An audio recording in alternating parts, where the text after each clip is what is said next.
So I'm putting the link live on YouTube now. Okay, Dinesh sir, thank you very much, sir. Just a minute.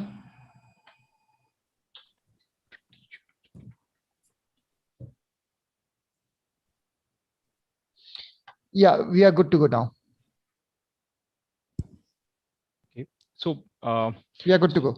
Yep. So formally we start this event, and for a teacher. Yes, sir.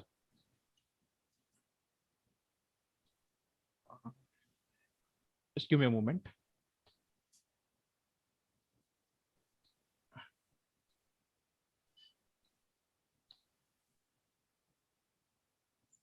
Am I audible? Yes. Yeah, perfect. Yep. So see, for a teacher, there cannot be a moment of a more pride than learning and listening from a students to whom a teacher has taught earlier. And I'm glad that that moment came for me, at a very early stage of my career. And on behalf of Navrachna University and Navrachna University Alumni Cell, I welcome, the three sparkling stars, who are working in the sky of automotive industry.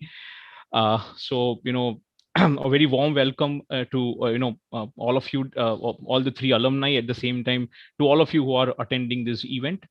And I know I'm sure that during the discussion we'll all will have a lot to learn from all of you. Uh, I would also like to thank Provost sir, because he has played a pivotal role in reviving the alumni activity at Navrachna University, and sir has always supported us like a wall, and he has always guided us like a guru. So I also thank Provost sir, and now I request the moderator of this panel discussion, Mohak, a final year mechanical engineering student, to take over. Hello. Thank you all. Hello, I am Mohak. As Ravi sir introduced me, I am a mechanical engineering student at Navratna University. I'm currently in the final year. So to start with, I would like the panelists to introduce themselves. So can we start with Priyal? Yeah, sure. Hello guys, this is Priyal. I was part of mechanical batch, first batch of Navrachna University, and I did my master's in automotive engineering from University of Michigan, and currently I'm working in automotive industry in automated driving department for the coming up technologies. Yeah, thanks. Sudhin, next, please. Yep. Yeah. Hello, everyone. So I've prepared a small introduction for myself. So firstly, I'd like to say I was a second batch of Navrachna University, and it's been 4 years since I've graduated from Navrachna University. And I'm not gonna lie, but it has been a bumpy ride for me. First few months after my graduation, my perception of how easy I should be able to find a job was completely shattered by the reality. Soon enough, I realized maybe my education and my skill set wasn't enough to even get started as GET. But fortunately, I was in a position where I could choose what to do, and I chose Germany. I chose to add one more language to already a list of 4 and try to get into one of the best universities Germany could offer. I chose to pursue my master's in production technology. And I chose to learn amazing modules that were being offered, not just because I was looking out for my future, but also I was keenly interested. I was lucky enough to get spotted by Intelios, my former employer, who kickstarted my professional career and definitely pushed me to learn more and achieve more. Since past 2 months, I've been working as a full-time industrial engineering intern at Volkswagen. And I've been helping them to develop a tool which, simply put, helps them cut some costs and optimize their shop floor. And I am still writing my story. Good. Which university, Sudhin? After Navrachna, which university? Technical University of Berlin. Okay, Berlin. Yep. Very good. May I ask Ayushi to please introduce herself?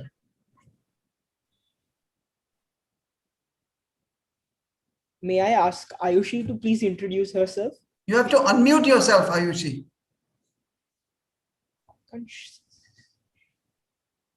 What happened?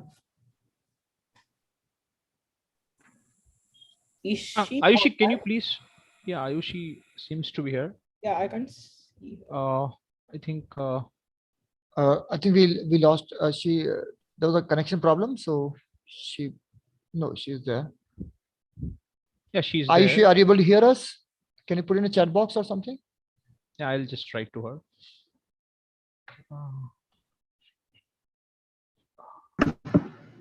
Yeah. Am I audible? Yes, we are. Yes. Okay. Sorry, my network was unstable. Sorry. Yeah. Hi everyone. I am Ayushi. I was a part of Navrachna electrical and electronics batch. I graduated in 2018, and I got placed in MG India, Maurice Rajesh from Navrachna. I'm thankful to NUV for that. And currently I am working for connected car technology as a part of IT department in MG, and I'm happy to work here. It is great to see our esteemed alumni share knowledge with us. Yeah. So if anybody have any questions regarding their introduction or want to know more about what they are currently studying, you are free to ask. Anyone? Okay. So to start with, I would like to ask the panelists to share their opinion on the latest trends in the automobile industry. So to start with, Priyal, can you start and others can follow up? Sure. So there is a different trends going on in different part of the different region of the world here. So if you talk about the common thing throughout every country is electrification. Basically, automotive industry is trying to progress towards sustainable development, sustainable energies, and one of the main driving force, I would say, is basically environmental impact, because every year there is a automotive regulation which tries to strengthen the requirement for efficiency of a vehicle. Otherwise, they have to pay penalties to the government. I think that's the background story why people don't know why the automotive industries are interested or why they are investing so much money, why they're going. So that's the main driving motivation force, that they are making the standard more strict, and to achieve that they have to find alternative energy. And so they're mostly everywhere they're moving towards new energy sources. Electric vehicles, as people are familiar with, it can be fuel cell, or they're still trying to find different sources, but these two are very popular. And that's the one trend. And the other trend is the autonomous vehicles, which is they're trying to capture that area, where this is amazing field because it's an amalgamation of all the different industries together here. So yeah. Great. So Priyal, do you mind giving us a brief about the basic components of the EV system or the electronic vehicle systems? Sure. Yeah. But do you want to go first with the what other panelists has to say about this trends, because this is my perspective. Okay. So Sure. Sorry. Yeah, I'd like to add to Priyal's point. Yeah, with other than electrification, what I could speak is more what's happening on the manufacturing side. And what I've learned from my modules is that there's a big word called big data and data analytics that's happening, where you can actually predict how the maintenance goes on for all the machines. And yeah, and there's something called a digital twin, where parallel with your plant, there's a digital twin of your plant that actually is simulating what's happening in the plant, and it can actually predict and tell you when this plant, when a specific machine could come down, or when a specific machine might need a maintenance, which is called like predictive maintenance. Other than that, I would also like to add things about additive manufacturing. I feel everybody knows about this additive manufacturing, this 3D printing and all, but since it has been catching on very recently, although it's a technology which had started in late 80s, early 90s, but yeah, recently it has been catching a lot of trend, and people have started trying to make parts on their own with their 3D printers. Yeah. So to add to, yeah. So to add to what Priyal and Sudheen just had to say, I would say there are two major points rather which would, which are capturing all the articles, events and attention and energy of the people working in automobile sector right now. One would be Industry 4.0 and second would be the CASE. CASE is a short acronym of Connected, Autonomous, Shared and Electric mobility. It's a short form that generally people use, but yes, it's varied and it is the thing that is capturing majority of the efforts in automotive sector right now. So if I would like to say, if I talk about CASE, the four technologies, each and every technology has their own effect on the automotive sector in its own way, in its own unique way. And in the backdrop of looming macroeconomics, that is, headwinds, uh, these technologies are going to have major impact on how we look towards the automotive industry in future, because these technologies are actually changing the whole way of how it was more of a mechanical front automotive industry, and now it is more towards an electronics and electrical front.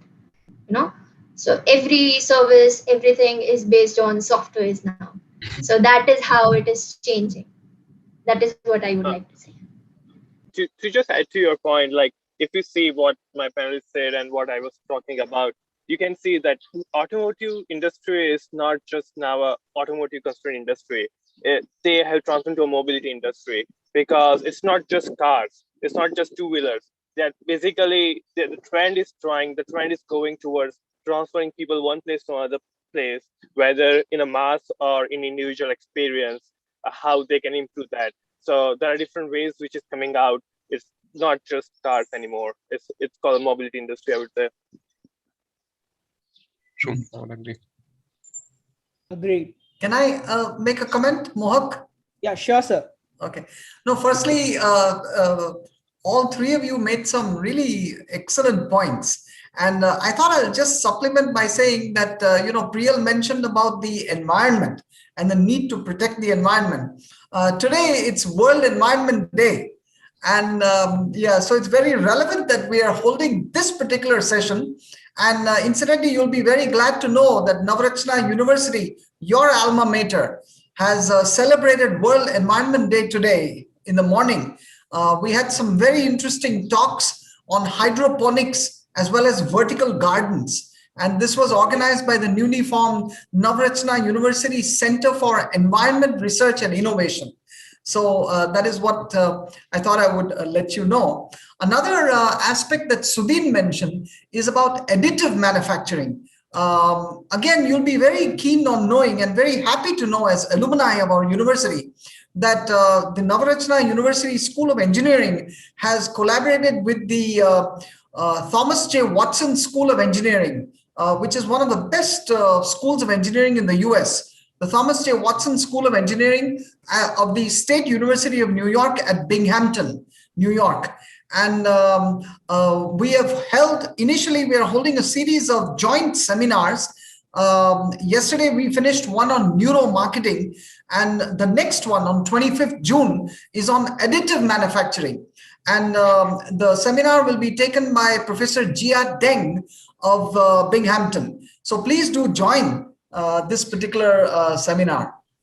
And a third thing, which again all of you would love to know, is that Navrachna University is setting up a automation lab, industrial automation lab. So we are connecting. We bought a robot, and in the workshop where you all have worked, in the same workshop we have put this robot. It's from a German company. we're going to integrate everything together, right from CAD CAM. There's a CNC machine, there's a robot there, there's a 3D printer, and we're going to showcase everything. And this is, and the vision, what even Ayushi mentioned about more and more of electronics coming into the automobile, more and more of computer science coming into the automobile. This is what we are working on today, how the Internet of Things, how data analytics and robotics will come into mechanical engineering and electrical engineering and even civil engineering.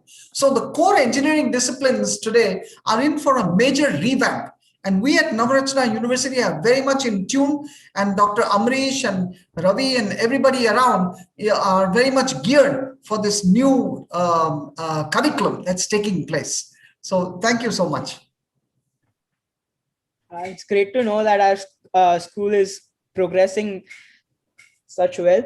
So, as with the relevance of the day, we can start talking about EVs or electronic vehicles. So, Priya, do you mind sharing some basic components of the system so that our viewers can know what are the basic components? Sure. Yeah. So basically, in the conventional vehicle, I'll just try to use the analogy of conventional vehicle and then electric, so it's easy to understand. So here in conventional vehicles, the power is generated from the engine using fuel, gasoline, and that power, that rotational motion, is transferred to the wheels through transmission, and it goes to the wheel. That's the conventional gasoline engine system, right? In EVs, we replace the engine with a motor, which is powered by electric batteries. So batteries is our new fuel. The batteries supply power to the motor, but it's not that simple because there are different components which comes between the battery and the motor here. From a battery, it goes to the basically DC to DC converter, which is an inverter, because this is high voltage batteries here. We are not talking about the lead acid batteries what you have in a car. We're talking about the more than 300 volts of batteries and high powered batteries. It goes to the inverter, and inverter converts the power depending on what motor you're using, AC supply, and it does all the internal stuff to make sure the motor is running at the desired speed. The input to the inverter is coming from your throttle. So when the sensing unit comes from throttle, like when you apply throttle brakes, it communicates to inverter, and then it takes the power and it sends to the motor through transmission or motor and transmission, then to the wheels basically. So the main three components I would say would be batteries, motors, and inverter. And there is a lot of algorithms and logic goes into place. But yeah, these are the main three EV components which replaces your engine in current vehicle. That's why you have a lot of space in a vehicle now. Yeah. So anyone would like to add? Any one of our panelists? No, I feel Priyal summed it up very well. Yeah. So the next question is related to batteries. So what is your opinion on the EV range and the changing and the charging time dilemma of the batteries? Okay. If I would like. Yeah, anyone can go ahead. Yeah, please. Yeah. So I would say, in general, overall, electric vehicle is not a new concept, I would say. Companies and people have been working on it for a very long time. And the only challenge which actually makes it a questionable product for the regular consumer, to set aside and stop using gasoline vehicles and switch to electric vehicle is this only. That is the question, that what is the range of the vehicle? What if it stops somewhere in the between? What am I supposed to do? And on top of that, I can get gasoline anywhere, right? Doesn't matter which brand.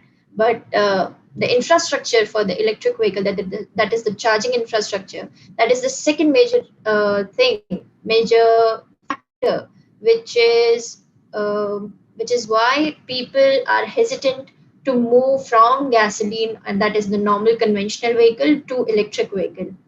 When we talk about this same these 2 points in terms of Indian infrastructure, we lag a lot, but still you would see our government putting up so many policies, providing subsidies, different, they are supporting different campaigns, supporting all the OEMs to come up with this technology, launch their products, and have people understand that how this is going to be something that we are gradually going to move forward to. Now you do have a choice, but later you might not even have a choice. You will have to switch to electric vehicle. So this is something. This is these are the major activities going around from customer to the government. Going up the ladder.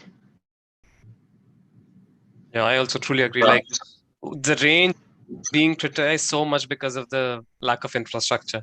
Well, in comparison to what we right now have, like majorly internal combustion engines, they have, I mean, the infrastructure for this, the fuel is definitely there, and that's why people are not questioning the range of the vehicles. And right, as far as I remember, in 2020 there were only 100 plus charging stations in India, and the government has sanctioned for around 2,300 plus more charging stations. So, which is definitely a good thing, and then that will obviously motivate people to think about the option. But then, obviously, in India, the second thing that everybody considers is the price that comes with EV, and I remember that Mahindra EVs cost right now 8 to 10 lakhs, and people would rather prefer buying a car which is cheaper for 3 or 4 lakhs rather than buying it for 8 or 10 lakhs. So yeah, price is also a big thing, but definitely range is being criticized. And talking about charging time, there have also been a lot of rumors that fast charging could also ruin your battery. I say yes and no. It depends on how the battery management module is being built into the system. If the battery management module is good enough, then you don't have to worry about overheating the battery or ruining the battery because of fast charging. But yeah, definitely, if there is a good fast charging, good battery module behind it, it'll help. And obviously, everybody wants the current process to be as fast as it is in engine, like in the normal engines, or the petrol, the refill time to be the same as you use in a petrol. But that's not possible currently. But hopefully, maybe as the technology progresses, yeah, people will get on with it. Yep, I definitely agree with both of them, and they made a good point here. And basically, there is always this dilemma. But I would say this technology, yeah, it's from a long time. We have progressed a lot from having this lead-acid batteries in a car, which was giving, like, I remember there was Zewa, and I used to have Oreo, like this electric vehicle, which was like really bad in the range. Like I need to ask parents to drop me, like pick me up from this because I was stuck in the middle. But now they are moving towards the lithium-ion polymer PET, which is much better. But so I would say this is progressing technology, and with time, the range will definitely get better. And just physically, it needs some breakthrough in the fuel, because gasoline has a good energy density, like here ratio, while this how much power we can carry in batteries is pretty less compared to that. So that is coming up in few years. This is still going to progress, and I guess eventually people will get used to this. Yeah, well, That sorry, yeah, please. On top of that, in India, I would say there have been multiple startups and multiple companies are working on this. They are trying. So it is difficult for a customer to own a car, or rather buy a car which is costing from this range to this range, and rather buy a gasoline vehicle. And that point is considered, and that is why there is a change in how business model of promoting electric vehicle in India is going to take place. That is why they are merging shared mobility with electric mobility in India. And major companies like Ola, Uber have taken up giant projects in India. So recently Ola has set up one of their giga or mega factories in Bangalore, Hyderabad, and they are working on this. So they are maybe launching electric two-wheelers, as well as Ola cabs and Ola Uber cabs and all of that. They'll be all turned into electric vehicles. So that is one. And like Friel said that he was using a two-wheeler, electric two-wheeler, right? So there is considerable progress in that also. Few companies like Ether and again Ola, they are working on having better range, better feature, better functionality wise, two-wheeler, electric two-wheelers, which will have so there are multiple things apart from range also that people are looking for, like design and comfort in two-wheelers also. So that is also being worked on.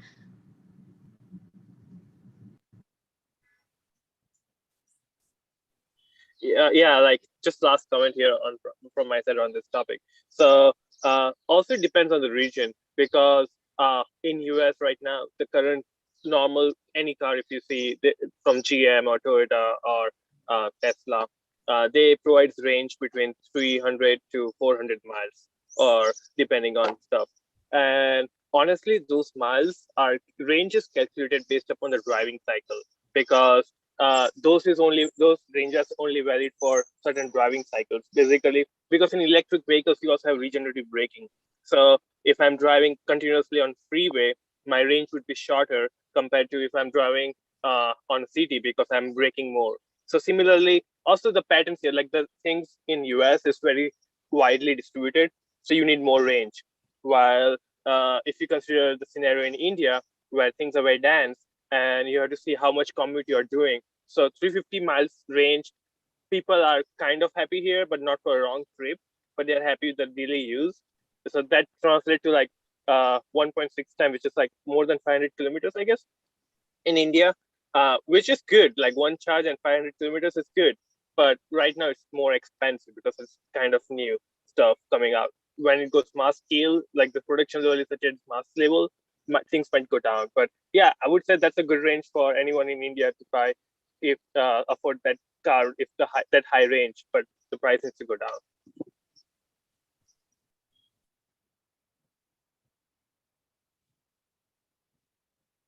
Yep.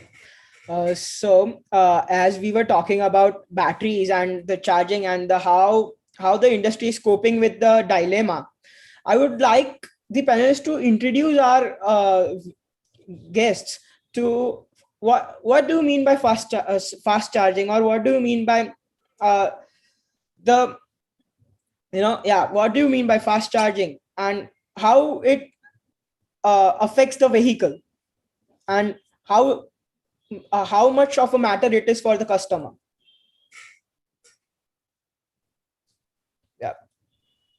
Yeah, I feel like we mentioned earlier, like fast charging. Yeah, everybody will want it, because if you look into the switch, if people switching from a gasoline vehicle to an electric vehicle, they'll want it to be the exact same thing, their experience to be exact same, and for them fast charging will be as good as like filling their tank up and then just leaving. But obviously our technology isn't that good right now, and maybe I guess with Tesla superchargers and stuff, you can, with 20 minutes or 30 minutes, you can get a considerable amount of range. And I feel people are really wanting to compensate, but I mean, somewhere between, compensating between both time and the range that you get. So I feel, yeah, it might take some time, but yeah, things are looking good ahead, I feel. That's great. Anyone would like to add anything?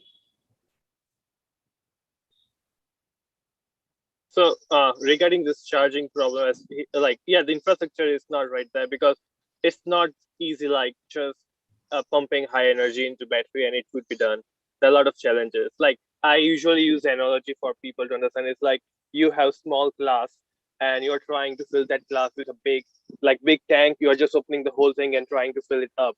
It can take, there is a bottleneck operation because of the losses from heat, energy, the chemical properties, and so basically, it's not about just, I'm just trying to break a myth here that if you supply more power, it can charge faster. That's not how things work.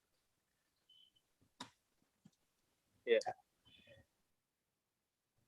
So these are the problems that you stated. So how can an engineer contribute to such challenges, and what knowledge does he require to contribute to the challenges specific to batteries? Yeah, anyone can start.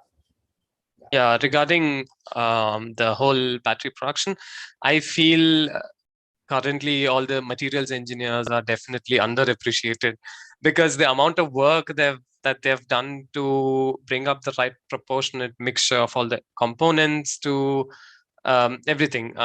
Yeah, I feel materials engineer could definitely research more and develop much better batteries. Yeah, I think.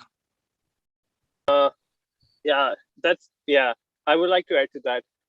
So for doing batteries, material engineer definitely, because they know what's going inside the inside the battery.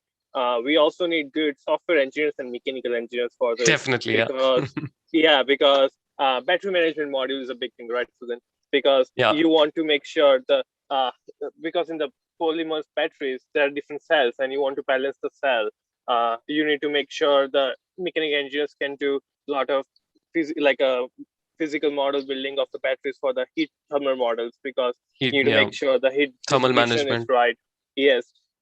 We need to make sure that the packaging of the battery is done right, because of its how explosive it can be.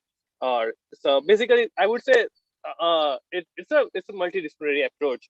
We need mostly like electrical engineer, electronics in making the circuits, and we need material and computer. Basically, we need all. We can apply any engineering to this. If you're interested in batteries, you can go for it from any background.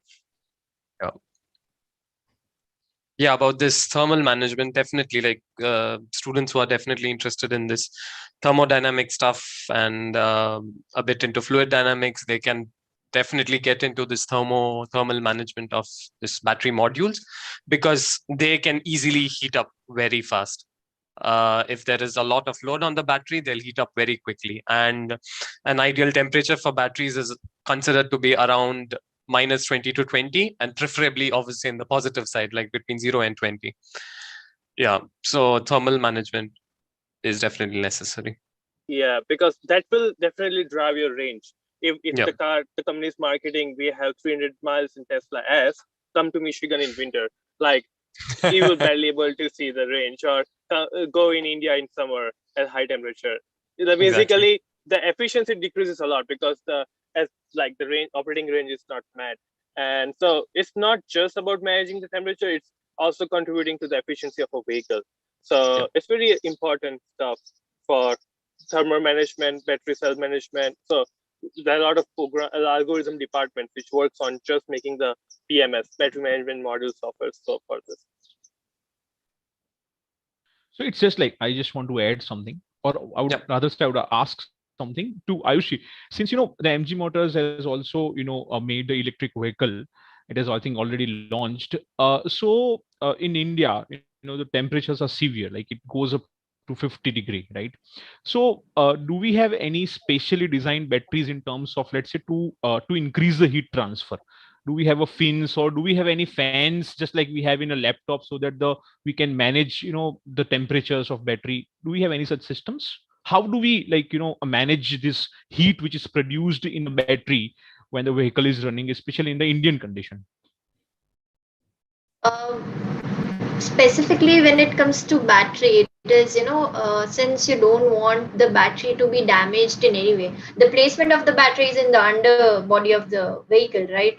And considering, and we have lots of potholes, water filled everywhere. So considering all those parameters, these battery packs, am I audible? Yes. These battery packs, they are packaged, like Priyal said. The packaging of the battery is a vital point when it comes to Indian road conditions. And so the heat that is dissipated by using the battery and all of that, so there is no specific way of dissipating the heat from that battery cell, from the battery pack. But chemically they try to cool it down, if I'm not wrong. And there are certain circuitry is also maintained, which helps from the battery management module and all of that, which helps maintain the battery to cool down faster. But apart from that, I don't really have a deep knowledge on this topic. Thank you. Thank you. Can I just add to one point? Please, yeah, please. Please, sir. So yeah, I think what she mentioned, I'm just adding to that. So the other way they do that, two ways to do it. One is through a cooling circuit. They have their own cooling circuit for the batteries. And second way, what she mentioned is the battery management. So it's just basically how much power is transferring to the motor, how much is demanding to inverter. So basically all this stuff, inverter and batteries and motor, they communicate with each other. And if they know the battery is getting overheated, so they're trying, the cooling circuit is trying their best for physical removing of the heat. But at the same time, they're trying to limit the power supply from battery to the inverter or motor. And they're communicating and they're trying to adjust each other. So because the heat is generated when there's a high current withdrawal or we're trying to charge the battery fast. And so that's one of the heat generation. So they're also trying to reduce that by managing the software for that. Yeah, so looks like somebody from our guests have a question. Bhumit Morkar. So, hello. Yeah. More what we'll do, we'll take the question at the end, right? We can carry on with the discussion now. Okay, yes, sir. Yeah, definitely. So as our panelists said, this clearly busts the myth that mechanical engineers will not have much to contribute in the auto industry. So all the mechanical engineers out there, you still have jobs in the automobile industry. Honestly, my team consists, like, I work in the autonomous development industry and look, self-driving cars. So if you think about that, people think, oh, that's very high-tech industry and this is more computer science. But my department, my team consists more than 70% of mechanical engineers in my team. Yeah, that's great. So everyone has, like mechanical engineers are definitely going to be there, like basically for creating the basic physics models. But mechanical engineers would only be employable when they develop their software skills, because we have to learn stuff, and irrespective of what background you're coming from. It's like Microsoft Office. Like everyone needs to know how to write Word, PowerPoint. If you mention your resume, you can do Microsoft Office. It's like underrated. You cannot even mention that. So it's like that. In next few years, programming would be like a base stuff. It's like another language you speak. So definitely, this is something you need to add to have a job.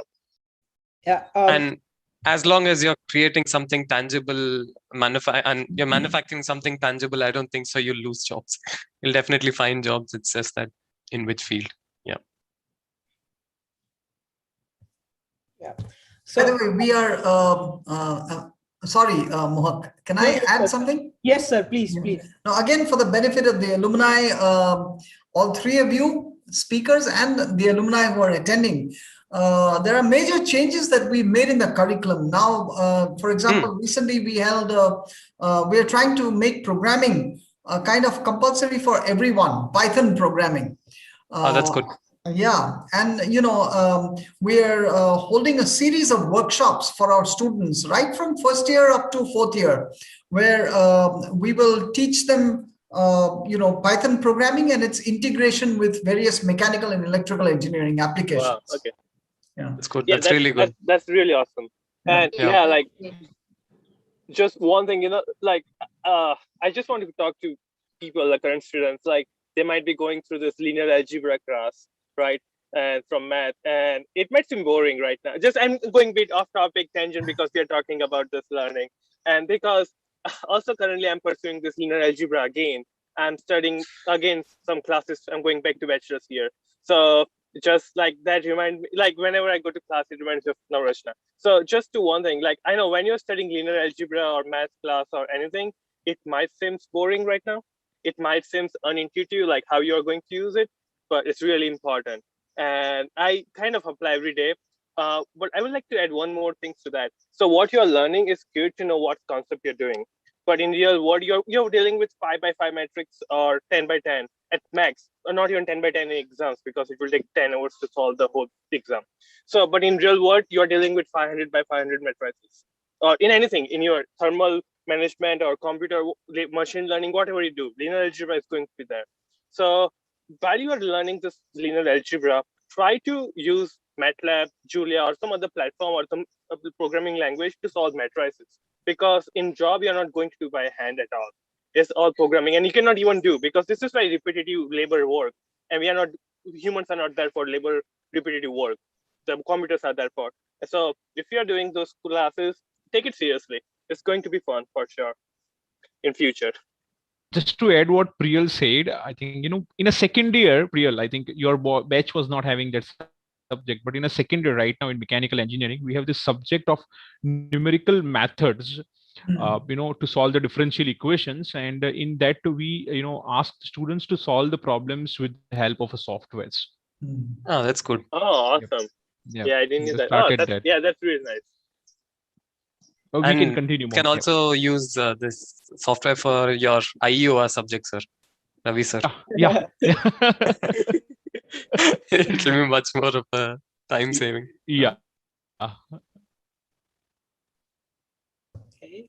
So since we are talking about computers and different softwares that need to be integrated into our education and worth having the touch of, any more softwares that you use in the industry might not be completely available to us. So what are the softwares that we can easily avail and we should have the knowledge for? I feel if you're going into data analytics, yeah. Okay. Yeah.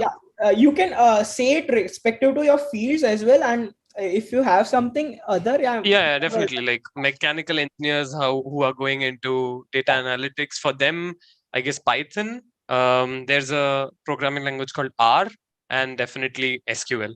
I feel these three languages have definitely helped me get my job. So I feel these three, and obviously Excel VBA. Some companies are still running a bit slow, so they'll be using Excel VBA. But other than that, what has helped me is Python and R and SQL. Yeah.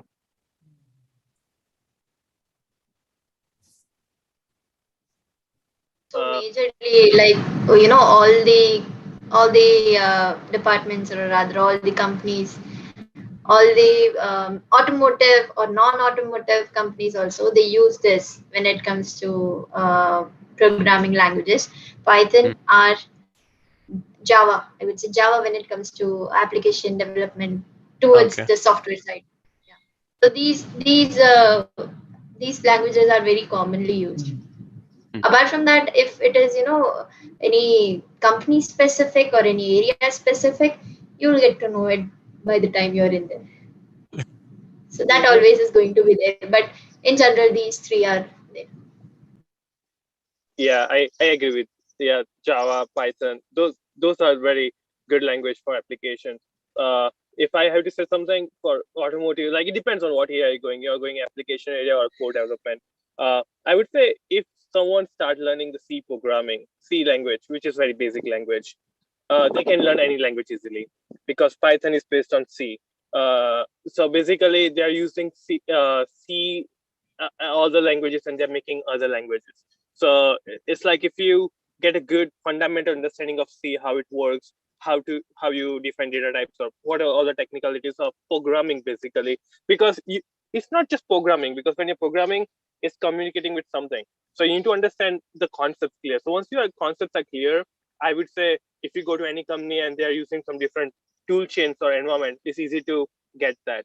The second point is, while you are learning programming, it's not just about learning the language, how to write hello world, or just how to do what XYZ.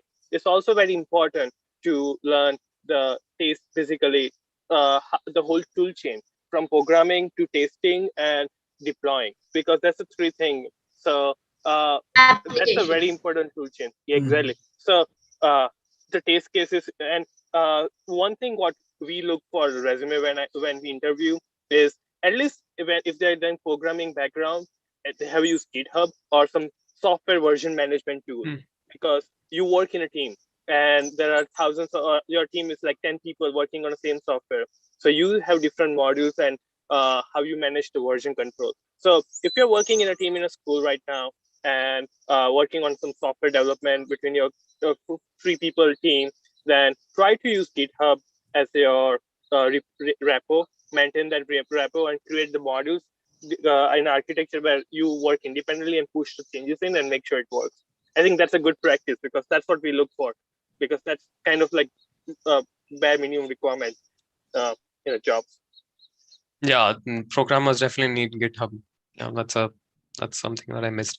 GitHub is very important with this management because some teams, they'll work only with GitHub and they want you to only work with GitHub. So yeah, get to know about it, watch some YouTube videos. I guess it's easy to understand. And the other tools for mechanical engineers is MATLAB. If you're a mechanical engineer, MATLAB Simulink. It generates code for you. It's again, it generates C code. Why you want to know C code? Because it generates C code and you want to debug the C code. But Simulink is really nice and model-based development. And in automotive industry, we are using that a lot. For any function development, we use Simulink. So that's definitely one tool. I think I remember we learned Simulink in the Nikisel's class for metrology, I guess. But yeah, and LabVIEW. MATLAB and Simulink, Multisim, these 3 applications are generally used in the 4 years of electrical and electronics engineering. Yeah, even in electric, like if you model anything. So it also honestly depends on what's your specific question. But yeah, there are different software, different applications you can use. In fact, we recently had our academic advisory board meeting for the curriculum development for engineering. And we have many industry people also on the board. So the electrical engineering people from the industry, they were telling us there's a lot of simulation software for electrical engineering, which is all open source. So they have suggested that we should incorporate that in the curriculum, and we're going to do that also. Yeah, that's It's awesome. really difficult to. Ayushi, can I ask a question? Sure.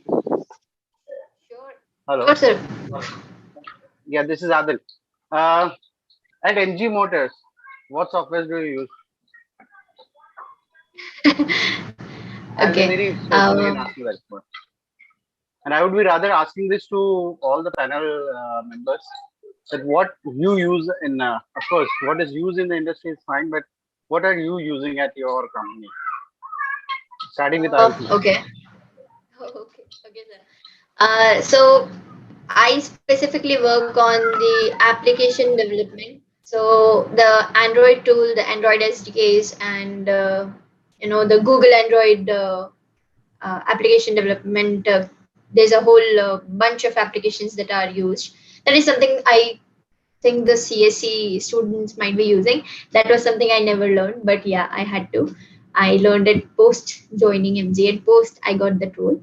So yeah, that is the application, as well as iOS. So for the iOS app, we do have the Apple developer bunch of applications that are to be used, and Simulink and all of that. So yeah, I'm not using all these applications and softwares that I have learned, like MATLAB, Simulink, and all, because I don't have any role towards the electrical in my current job. So. Okay, fine. And Real, how would you comment on that part? Which softwares are being used at your end? Sure. So basically, we use majorly 3 things. One is C, C++, and C for core perception development. So when we get the raw data from sensors like radar, LiDAR, camera, we do C development. So my team specifically does the radar, and we use a C language for that algorithm development. We use MATLAB and Simulink for function development. So for application, like a function for lane centering. So for controls, basically any controller we use Simulink model in the controller or any functions development. If you're going in the integration side of the vehicles, so we are debugging CAN signals. So we use vector tools like Vector, CANTech, Canopy, or there are a lot of different versions of vector tools. So we use that thing in that. And if you're going in a hill case, like I also use, like we also do hill. So the 4th software I use is It's for the seal testing, like a software in loop testing. We use CarSim. So it's for simulating the vehicles and their behavior. And we do the hardware in loop testing, where we use DSpace softwares. So DSpace softwares are very proprietary, and it's easy to learn when you have that at the work. But at school level, the rest three you can easily learn. Sudhin, can you share your? Yeah, I am basically using Python, SQL, and VBA. Yeah, Excel, basically. These three major tools. That's it. Okay, as mechanical engineers, and of course, I would rather not sort of core coming from an core engineering courses, being a mechanical engineer or electrical engineering. Particularly in mechanical, we teach Creo, we teach ANSYS, and all that software. How much useful do you think they are when it comes to being on the field? Can you guys just put a light on that? I feel if you are into research and development and designing, product design and stuff, definitely it will be helpful. I am not in that field, so I can't comment specifically about it. But I feel definitely if you're into designing, or else if you're into simulating them and R&D, and then definitely it will help. Yeah. Can you share how much is the scope for students or people who want to pursue career in automobiles, have some kind of a career in research and development or designing features, the way where this Creo ANSYS would come into picture? How much is that scope at present in the present scenario? Anyone can comment on this. Yeah, please. So basically, honestly, it's I also don't work personally. I used to work on FEA analysis and all that stuff in my previous job for doing like I was using ANSYS Fluent and CAE method for that, and we also use AIMSIM for it's also another software for fluid dynamic simulation, AIMSIM. But there is a big career, honestly. Like the thing is, like I guess my background is not from like me, and I guess as Sudhin mentioned, and I think Ayushi, we don't work with the CAD development team, but directly. But I work with like I also don't work, but I work with my other teammates who are doing a lot of CAD development, because we need a design and release engineer. So if you search any posting on a job portal with design and release title, if you see that, those are the positions, are the opportunities for the people who are looking to use their skill sets in CAD and FEA, because those are the engineers who will do CAD modeling. So there is a huge scope. There is a big scope, because there is a for packaging and everything, like every department, whether it's EV or battery or whatever, everyone uses this CAE tools and CAD tools. So there is a big scope. Yeah. And there are like a lot of factories now have digital factories, like they have their digital simulation of their own factory, and for them it is definitely necessary CAD designer, and I feel it's good, important. Okay, so IoT industry 4.0, I think so that would where this CAD people can contribute a lot. Yeah, right? Definitely. So I was just trying. Yes, sir, please. May I add something? Yes, sir, please. Okay. Yes, sir. Yeah. No, about design and the usage of CAD/CAM software, even in India, there are a lot of career opportunities. Many of these multinational auto companies who are operating in India, their design centers are in India, and they need to do a lot of these CAD/CAM applications. They design, the Indian design engineers design it here, and it's sent to their foreign factories. So that is one application. There are many IT companies also, and many of the CAD/CAM companies that we see over here who use techniques in surface modeling, solid modeling, and of course finite element analysis and such things extensively, and for their clients. So a mechanical engineer with expertise in CAD/CAM and Industry 4.0, 4.0 and such applications can even find a job in some very high-end IT companies. If you see Texas Instruments in Bangalore, they basically are into VLSI design, and it's done out of Bangalore, and they were amongst the first in India sometime in the late 80s, and it's still going very strong over here. So a lot of the design of these very high-end circuits are being done through electronic CAD/CAM, ECAD, in Bangalore. So the same is true in mechanical engineering. So I just thought I'll add some. Definitely, sir. You made a good point. I forgot about that. Yeah, like we have a big center headquartered in Hyderabad, I guess, Hyderabad and Pune, for ZF and ZF Group, and all our testing, simulations, CAE, or it's all this testing part and creating these models is done from our Indian counterparts. Yeah, like we work with them a lot, day and night, for all this simulation testing and things. So yeah, definitely that's a good point. Like, yeah, we hire a lot there. Yes, so you just put it in the right words. That is the point that I wanted to make to all those who are viewing, that even though many times we say, "Arey yaar, CAD/CAM hai," you just have every designing is being done. You just don't have to reinvent the wheel. You don't have to redesign the wheel. But there's a lot of stuff going on for CAD/CAM, particularly in the field of automobiles. It is just not limited to the R&D centers who design the outer shape of the car or something, but there's a lot of thing which is going on using a CAD software. And so just to add, for Texas Instruments, we just are using one of their softwares in our trainings, in our classes. We call it LabVIEW. It is being taught to students. Okay. So that is also a part of the curriculum that we have.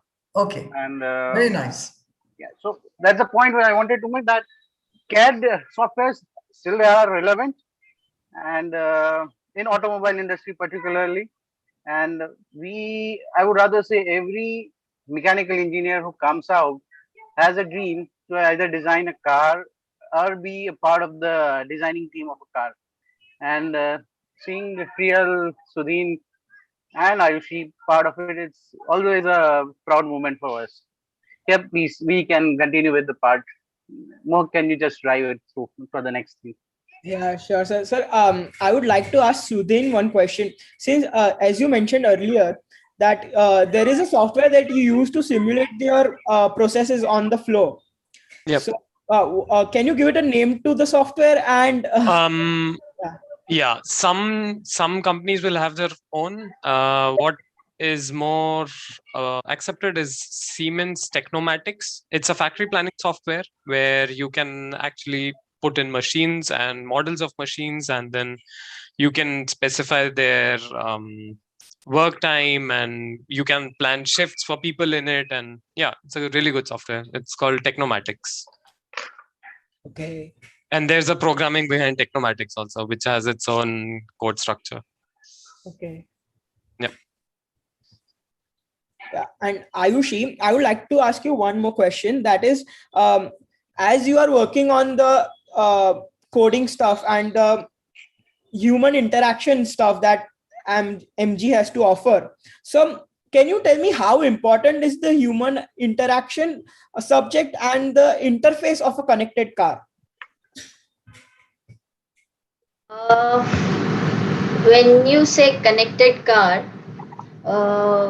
apart from like connected car technology, I would say it was introduced in India long back in some 2013, I guess, by Mahindra, when they introduced, back then the connected technology meant emergency services and diagnostic services, all of that. But right now, what the current situation is, or the current understanding of connected car technology is, it is more towards the safety, more towards the prognostics of how you are able to monitor each and everything in your vehicle, each and every component of your vehicle. And if there is going to be a breakdown, you predict that, and according to that, the services are provided to the customer. And at the same time, how it is going to be, a personalized experience overall. So we nowadays we tend to carry our mobile devices, our smartphones everywhere, and that actually signifies our persona, the application we use, the things we prefer. So when it comes to car, if that persona is reflected from your smartphone to your car, or the applications that you are using over there, or the kind of music you prefer, very simple thing. All those things means the connectivity. That is actually what connectivity is all about. And the services, how people monetize when it okay. So in case of this also, right from the level of the vehicle, that is each and every module, to each and every server, to each and every action that is performed by the user using all the applications we provide to the customer. Each and every layer produces data. The OEMs and the service providers, they prefer to monetize this data and provide a service based on this data. So that is where the whole big data and data manipulation, data analysis, all those terminologies, that is what it is centered to.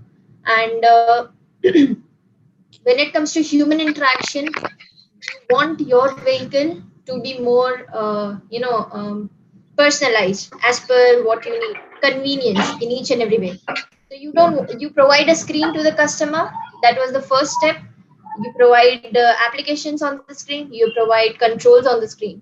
Now when it comes to driving, it would be quite obvious that the person would say that it is kind of distracting for me to actually go and tap on the screen.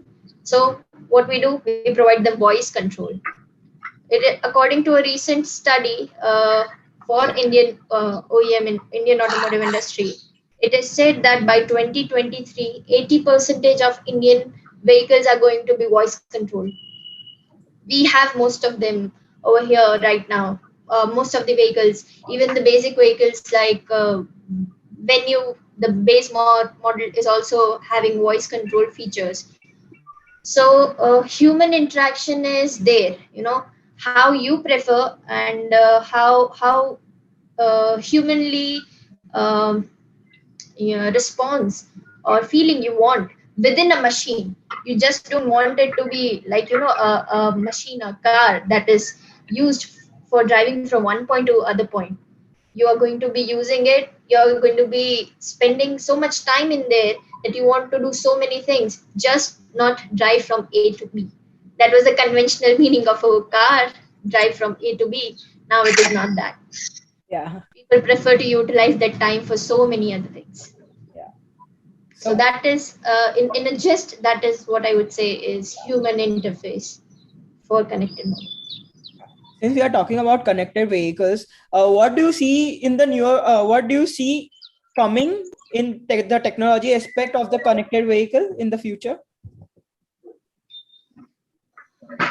So, for example, I've recently heard that Tesla is planning to incorporate AMD chip equivalent to the power of a PS4 into their Tesla, so people can play games. So how similar technologies you think would be coming to the cars in the near future?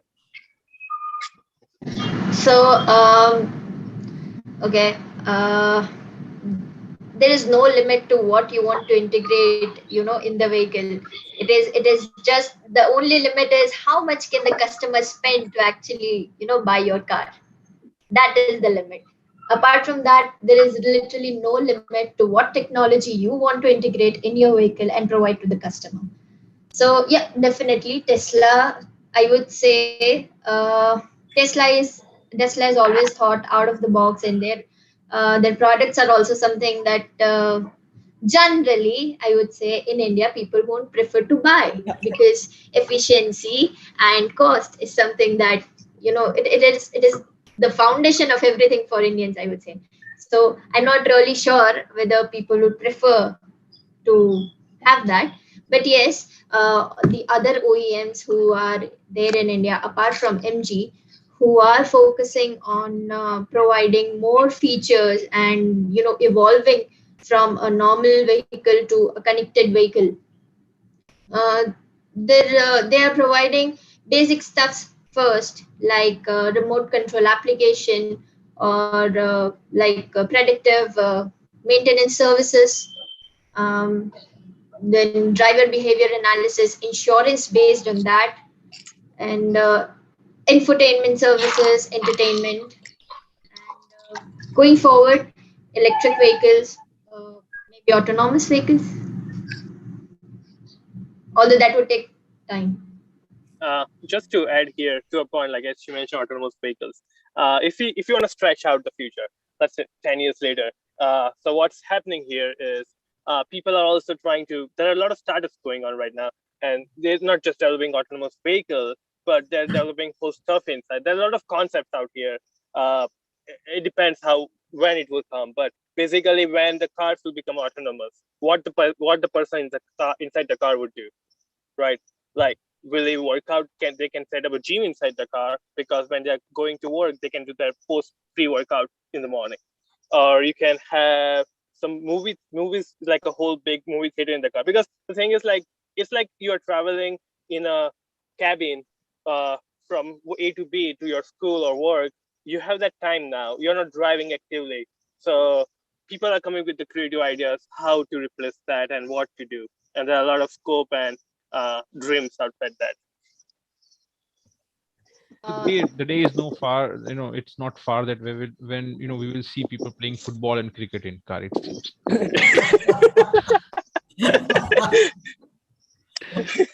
Yeah, definitely. Not so Definitely. sure about that though.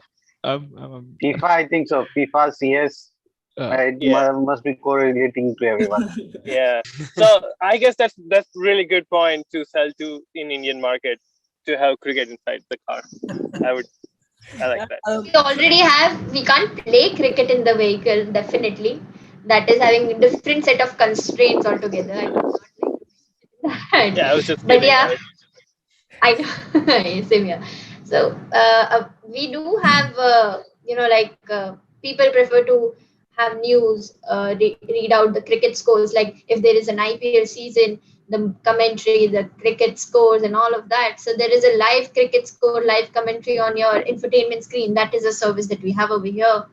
Then we do have advanced navigation systems over here, like based on the amount of fuel that is left in your vehicle, your system will tell you that, this is probably the gas station that you should go to and fill up your car, or you can go up till only here, this particular destination. Or if you enter your destination, it will tell you, oh God, I don't have that much of gas, you need to fill it up, or something like that. So all of that things, the advanced navigation system. Then apart from that, there is a whole a domain of ADAS, I would say, that is advanced driver assist systems, the blind spot detection, the 360-degree cameras, the driver lane assist, the emergency parking system, emergency braking system, the parking assistance system. So that is also a gradual step towards autonomous vehicle.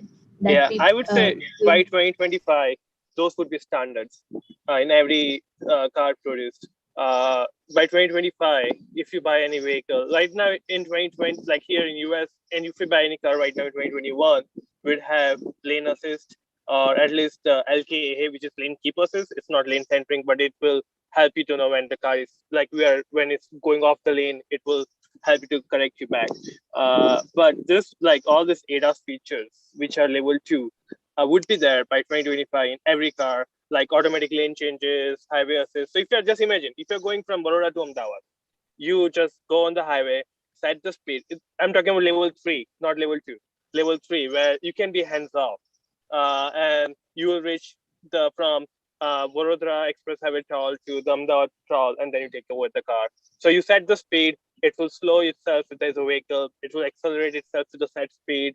It will do the lane changes for you. So those other stuff, it's not an autonomous vehicle. I just want to make one myth clear here. Why there is a lot of accidents in Tesla? Because Tesla, people think they market it as an autonomous vehicle, but it's not an autonomous vehicle. It's just a vehicle with the ADAS features, as Ayushi mentioned. And those ADAS features are meant to support the driver. You cannot give the control to the car. Those meant like you should be actively there and holding the steering or nearby steering to take over the control. So so there are different level of autonomous. I think the word autonomous itself is misguiding. When people think autonomous, it's like you don't have to touch the steering. It's not true. It And they've depends on level marketed 2, it 3, or as 4. autopilot, no? So Yeah, that's very misleading. Yeah, like every company has their own way to has their own jargons about that. I guess there is some standards needs to be there, because it's just misleading as marketing, and then people will crash because everyone is not an engineer. And when you're talking to normal people, like a non-engineer people, for them the marketing is a base. They want to show it's autonomous, but it's not. So it's level 2 and 3. Level 2 is where you should be alerted, your hand should be near the steering, and the car will send itself and it will check for driver to control the steering every few seconds. That's level 2, which does like it maintains the distance between two cars, and it does the lane kind of assist you to be in the center of a lane.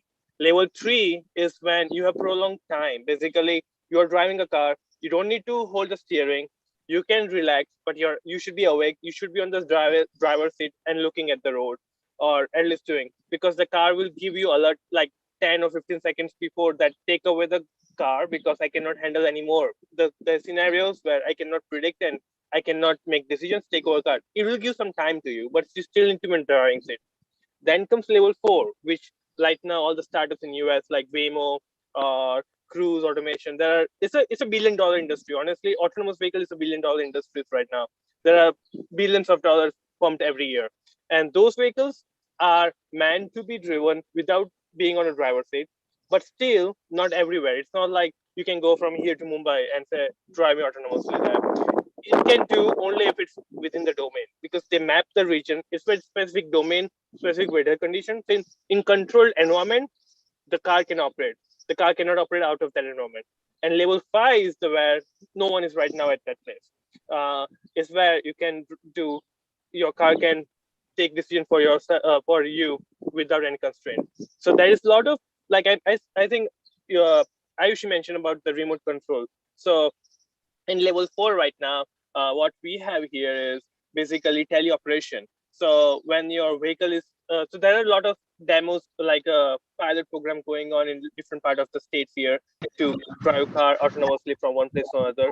And if it's stuck, the teleoperator jumps in and take over. So this is just general scenario. Yeah, and just to add on that, like how you said, level 2, 3, 4. Just a point.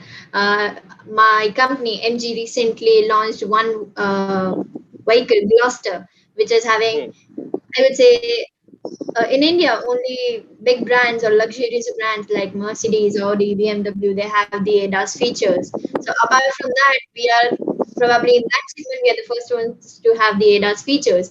So while the product was launched, most of the customers used to give this query to the dealership. Okay, so is it going to drive by itself, or is it going to happen like I can just sit and this is going to happen? So we do have the we do have the auto parking feature, in which the vehicle will judge and decide by itself, and box parking is also possible, right? So they're like, can we just leave the vehicle there, it will park itself, and then we can just go and something like that. So yeah, they do expect a lot of things. You're just looking at Tesla. So since but Tesla is not there yet. Tesla is the same thing. I would say same level as MG Motor has that launched that feature. It's the same thing. It's just like extended support and how they market it. That's why you can see every month you find one news article about Tesla crashing into something.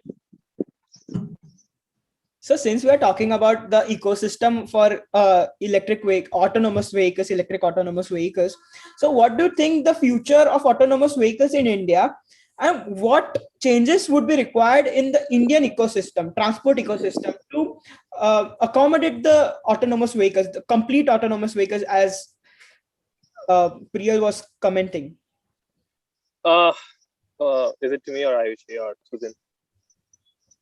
Oh, it's a question you can answer, I guess. Okay. Yeah. Okay.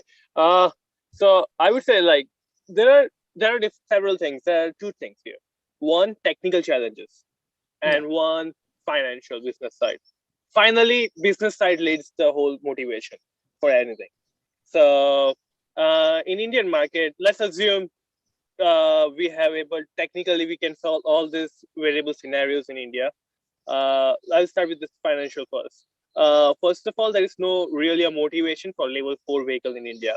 Level 4 vehicle still in US are still people. There's a lot of startups, $1 billion are pumped in because there is assumption like what's the business model in US is a shared economy, shared vehicle. So basically they are calculating that how many like basically it's like Uber. Like Uber is also an autonomous vehicle. So they are sharing this car to make the money out of it. It's not an ownership vehicle, first of all. So that might work here because the amount of money people spend on shared vehicles is really high, and it can fit here because this technology is pretty new. New in terms of like it's still in a developing phase, so it's really expensive. So first of all, there is no stakeholder in India who can like there is a like they need to make a good plan like why we need autonomous vehicle in India itself to drive because it's too expensive. Second, in India, if you what I can see coming up in India's future in next 5 to 10 years is the ADAS features, what Ayush mentioned, and what might be the extended level 3, like where you can take hands off and basically while going on the freeways, you can enjoy that thing, or even the traffic jam assist. So traffic jam assist is a really nice feature, honestly. So basically when you're in traffic congestion, you don't need to continuously pay attention to the road, move your car like 10 feet and stop, 10 feet and stop. So those would be coming up in India, starting from luxury vehicles, because those, if you are getting new features, it's expensive and slowly it might drain down, because also the motivation for the ADAS features is the safety. So how they market it, like why there is a motivation to spend this money and coming up with this ADAS features or autonomous vehicles, the main motive is not to be fancy, it's about safety, because human drivers, while human driving, a lot of life are lost during the year. So there are a lot of accidents and human errors. So basically, the selling point to the government is that it's a safer. The accidents will go down. We will be saving lives. Selling point to the OEMs is a money that okay, we are going to make money.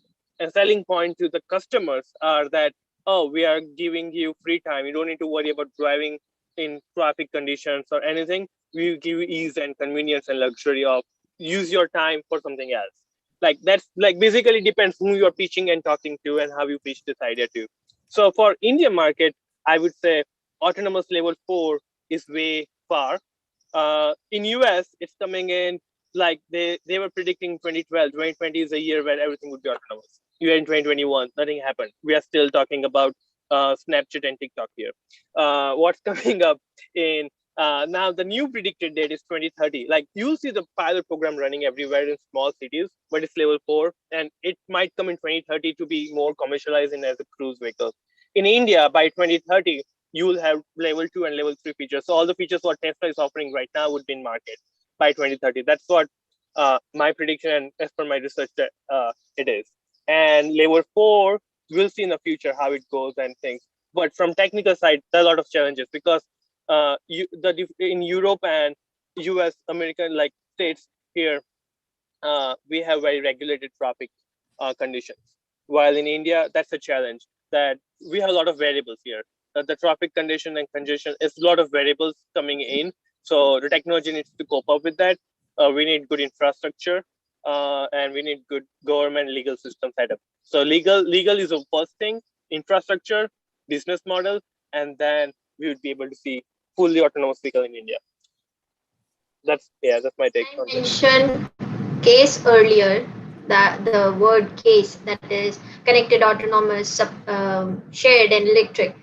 The word is that term case is for the world, but for India, if you look at the RI, that is the official authority who takes care of the regulations and everything related to automotive sector in India, they don't consider A, that is autonomous. For them, it is CSE at this point in time, because they are working on having the electric vehicles more, developing the infrastructure for electric vehicles more, considering the congestion in India. Yeah. So that is how they are looking forward to it, rather than the autonomous aspect. But I would like to, yeah, so that's a good point. But I would say there is one sector where India might see some more autonomous stuff is in transportation.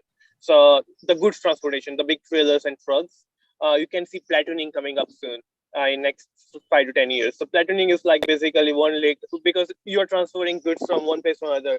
So India transfers based upon like railway system, we transfer goods, and second is the trucks.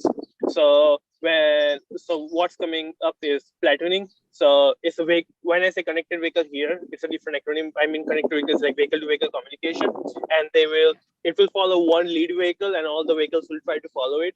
So basically, it's like a group of trucks going together, it's talking to each other and environment and fleet exactly the fleet management. So that would be something which makes more financial sense and safety wise, and that you might see coming in next 5 to 10 years, I would say. Definitely. Sudhin, would you like to add anything?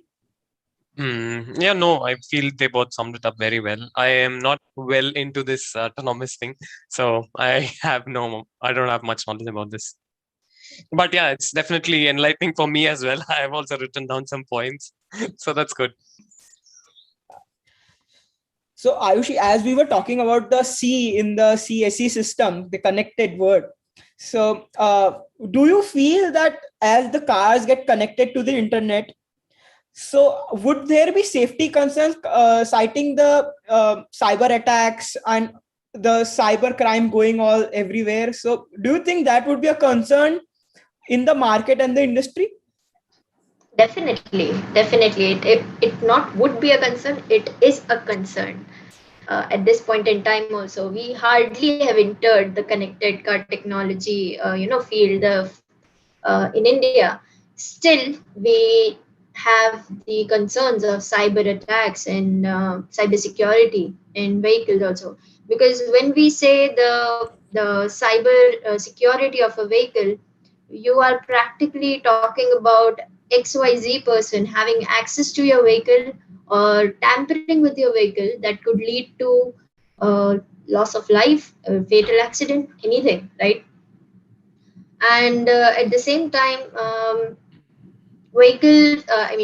car is something that is used not only in day-to-day life like normal consumers, but the army level people, they also prefer to use this, right? So it could also be misused in that sense. And like we initially, how we started from a PC and we were concerned about hacking and cybersecurity of the PC and how we evolved from there. Gradually in vehicle also we'll be evolving in that way. Although in vehicle we do have a point of not exposing to the open internet that we do in PCs and laptops, right? So in laptops and PCs, any person can access Google or whatsoever URL you want to try.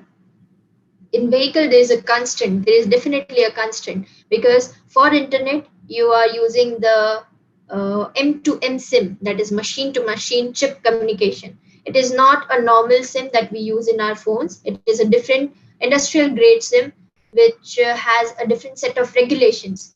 So just like I mentioned ARAI as the automotive regulatory organization in India, there's a telecommunication organization called TRAI TRI, which also have regulations on what could be done on what particular SIM, what services could be enabled, and how can a particular automotive OEM can use it, or what services could be provided.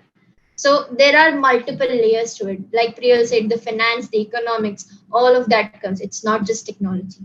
So technology has to get a permission from the economics to actually go forward.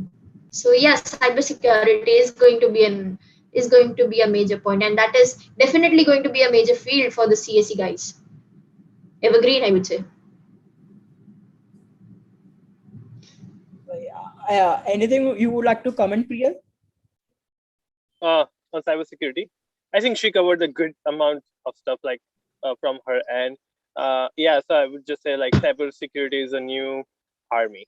We need a new team of engineers for cybersecurity. And it's, yeah, like in the vehicles, we already have the different protocols in place. As your antivirus software, what you have, we have different protocols and press in way that people cannot hack the system. But there are different ways to hack. When you say hack, it can be from a software hack, whether it's a you are trying to hack the system in a way, it's like trying to find the flaws in the system by change. Like suppose vehicle. So one of the example is like we would like when we test our vehicles here in automotive, like when we drive in the ADAS features or level 4 features here, when I go for testing, we kind of change the signs over there. So we say the speed limit is, instead of 60 miles per hour, is 200 miles per hour, 100 miles per hour. We change the number, 100 miles per hour, let's say. And basically we'll make sure that the car should not change the speed to meet the 100 miles because it's 60 miles. So this is like this is not really a software hack, but it's a hacking the system and how it works. So there's obviously various way we mitigate that, and we make sure that those kind of stuff, our system is very redundant, because that's why the problem is. The problem, if you ask anyone in autonomous vehicle, like, oh, what's the issue? Why this cannot be commercialized? Because there are infinite number of test cases you can generate, and no one can with guarantee, or any company can say to you that I'm 100% sure this system will work in all the conditions, because that's why like they try to keep a mile, like, so the new standard is like how many miles your car has driven to be proved is safe, or it's a system is proof of cyber attacks, or is proof of your environmental conditions and everything. So every company has their own marathon running, saying we have 20,000 or 200,000, like 2 lakhs hours of driving test data we have proved on. Every company tries to justify themselves by how many miles they're driving and how much control they need to give the car. So there are different ways to do stuff here. And so basically this all goes back to designing. So how you design the system to be safe. Yeah. Are you Guys, both aware of any, sorry. No, please, Sudhin, continue. No, I'm just asking a question to Priyal and Ayushi. Like, are you both aware of any cyber crime that has happened with these ADAS systems, or? Yeah. So there was a recent case study. Not recent. I read about it. So one of the army grade level vehicle was manufactured by an Indian OEM. Not an Indian OEM, but it was an Indian project, which that OEM focuses on luxury car brands. But there was a army grade vehicle that was manufactured specifically on the requirement of Indian Army. And very simple thing, the FM radio frequency. Okay, so that frequency which the radio permits, that frequency was used to actually get into the system and listen to what the communication is going on within the vehicle, or maybe communicate to the vehicle from that radio frequency on XYZ place. So that was one thing that I recently read about. That is more specific to communication, but other than that, would you say anything related to, like, yeah, like he mentioned, changing the speed or changing the lane or something of that sort? This is a closed group. The like remote you mean function. Yeah, please go ahead. Go ahead. Sorry. So the remote functions that we mentioned, since we already have a layer in our case, okay, so the remote functions that we mentioned, if you get access to that, or if you are able to hack into a system, you can actually get access to you can get access to my vehicle sitting in Germany. So then, right, so something like that could happen. Okay. Guys, I'm sorry to interrupt. I think we are slightly running out of time, it seems.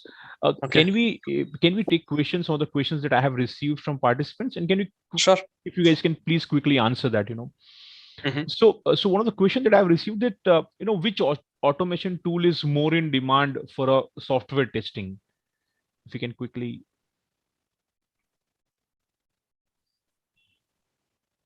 Should I take it? Yeah, sure. Mhm. So, automation tool in demand. So for software testing, right? So there are different tools, but like what we use, I would say what we do is like, it's the, when you say automation, is it the tool for testing the bugs in a software? Then yes, we use Jenkins. Jenkins is a continuous integration tool where you integrate and then you can have a server running back in the background with all the test cases. And when you push the software build, it will test all the software. There are different kind of firmware available to do that. But yeah, Jenkins is one of them. Okay. Okay. Then there are vector tools, spy tool, Kano tools that are used for onboard diagnosis, Correct. communication of the vehicle, the communication layer of the vehicle. And another question that I have received is that where do all these electric batteries go? Like, yeah, I think Sudhin, probably you were associated with that, so you may be able to answer. Yeah. If it's a, there are three major recycling methods that are being used for batteries right now.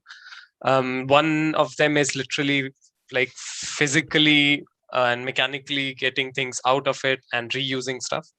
Other than that, there is hydro. One second. Yeah, it's hydrometallurgy and pyrometallurgy. So in pyrometallurgy, you burn and try to extract the molten. But in this method, you can only get out copper, nickel, and cobalt, and all these metals. And in the other one, I guess, yeah, you get lithium and other metals in the slag. And then again, you'll have to separate it out. So it is a very extensive process and very intricate process. So yeah, this is a big drawback that lithium, that although everybody is into using lithium ion batteries, but nobody's thinking of the future, that what will we do if you are using too much. We are in the same loop. Like earlier we used a lot of gas or crude, and then now we are in this climate change thing, and now we are using a lot of lithium ion, and we don't know what might happen. So yeah, but yeah, definitely companies are working on this recycling, how to recycle lithium ion batteries better. And thank you, Sudhin. One question I have is that what about the emission generated while manufacturing EVs? And when we compare it to, let's say, the IC engine cars that we are having, Yeah, is there any difference in the emissions while manufacturing? Definitely. If you see there are two ways of saying emissions. One is well to wheel and one is tank to wheel. So the well to wheel is like when you take out the raw material out and then, let's say, convert it into an electrical energy, or in IC engine, let's say, into fuel or whatever, and then you, from that comes into your tank, and from tank to wheel, that means you use that fuel to again create mechanical energy. So if you see the whole well to wheel emissions, definitely EVs have much lower, whereas IC engines will have much higher emissions. Okay. Correct. And there's one question that why are we not using NMC batteries? And I'm not sure what NMC batteries are. I don't know. I think it's nickel, manganese, cobalt batteries. I don't Yeah, know. I have no clarity about that. I mean, it's definitely something related with energy density. I feel it might have lesser energy density or something of that sort, and that's the reason we might not be using it as often. Correct. NMC is nickel, manganese, and cobalt batteries. Yeah, correct? nickel, manganese, cobalt. Okay, so I was right. So yeah, I don't know the specific reason why it's not being used. Yeah, maybe because of energy density. Correct. And one of the question, I think probably this is the last question that we are taking. And after that, if you have a question, you can probably raise a hand. But this is the last question that I have received, and I'll ask this: that we have this IC engine, cars, diesel, petrol-driven cars, and they have a specific design, right? Now we are removing, so many, what I would say, the parts which we are using in this IC engine cars. So can we have a different design of electric vehicle? Like, something which is more aerodynamic in nature, something, which looks, quite different than what we are having or what we are seeing right now. and if it is so, then what are the limitations? Why do we have a limitation on a design of a car? In a certain, it should be in a certain way only. If you have any idea, there's a question came from one of the participants. So yeah, I can give one insight. So one is yeah, like we are changing a lot of stuff. You can see already, like in electric vehicles, instead of having engine in the front part, you are having a boot space. Now you can store stuff in that. So things are changing. The way it's been used are changing, but depending, things will change too. Like if you are using the ADAS features, you don't need headlight. Like autonomous vehicle don't need headlight. Things will change something else. But why we are not going to the new whole complete design? One is the manufacturing, because all the companies, all the old OEMs are still having their own plants, and manufacturing is a big thing in any automotive production. Startups have tried doing manufacturing, they failed, and they are collaborating with the old OEM because they have existing infrastructure. So changing something drastically means changing toolings in a plant. It's a lot of change. It's not just trying to get aerodynamics for the vehicle, but it's also about changing a lot of stuff. So drastic change are tough for the standard OEM. It's possible for a new company like Tesla. Tesla barely managed to get those new stuff going on, but yeah. It's economics plays a legacy. big role. Financial aspect is a big reason, and all these companies have this huge large scale presses already fully functioning, and then why would you change something that is already working? So unless you see the money, yeah. So there is no and also there's not much change inside the car also. Like you're changing just the front compartment, but except that the powertrain still has their own stuff. Correct. So I think there are I think we have received few more 10-15 questions, but I'm afraid that we will be able to take it. And if I think what we can do is that in the future we will invite you individually to discuss on the specific domains that you guys are working on, whenever you guys find a time, whenever we can find a mutual time. Because this is a new emerging area, and automobile is something which excites, I think, most of us, and so there's many questions. Thanks a lot for joining us, Priyal, Sudhin, Ayushi. At NUV we are proud of you, and I'm sure you all look. I'm sure that you all have a very bright future. But life hits us once in a while. I hope that never happens to you, but certainly when you will look back, you will always find us. So whenever you feel like connecting to us, feel free to connect to any one of us. All the faculties, anyone from administration, staff is always there for you. And we miss you a lot. So whenever Ayushi is definitely in and around Baroda, but when Sudhin and Priyal visited us last year, but whenever you guys you feel like visiting us, meeting us, please do come, and we will love to meet you, and we miss you. Definitely. We also miss you. Same.